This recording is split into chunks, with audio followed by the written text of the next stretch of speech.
Hi friends, मी तुम्हाला आज शेंगाचा लाडू कसं करायचं सांगते। मी 1 ग्लास शेंगा घेतले। हे शेंगा मिक्सी जारमध्ये घालायचं।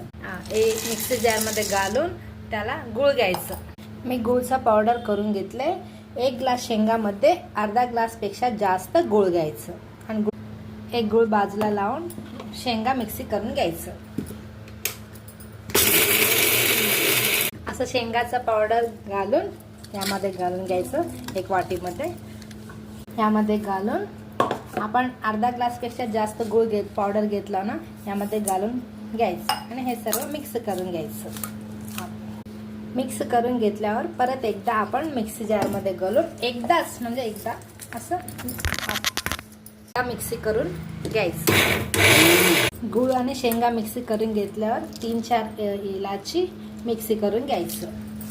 यामध्ये इलायची पावडर घालून पूर्ण मिक्स होईपर्यंत मिक्स करून घ्यायचं आणि मिक्स करून घेतल्यावर यामध्ये 2-3 टेबलस्पून तूप घ्यायचं। तूप घेतले तर लाडू चांगला येतात आणि टेस्ट पण चांगला असतं। तूप घेऊन पूर्ण असं मिक्स करून घ्यायचं। मिक्स करून घेतल्यावर 5-10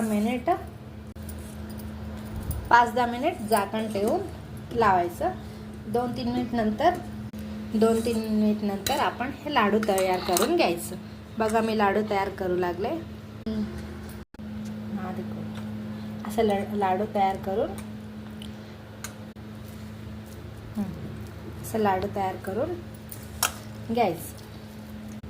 असं शेंगाचा लाडू लहान मुलांना लावले तर त्यांचं आरोग्य चांगलं असतं। आता समरमध्ये लहान मुलांना काय तर स्नॅक्स पाहिजे म्हणतात, असं तुम्ही करून द्या, तुमच्या मुलांना आवडतं। जर व्हिडिओ आवडला तर तुम्हाला लाईक करा, शेअर करा आणि सबस्क्राईब करा। Thank you, bye.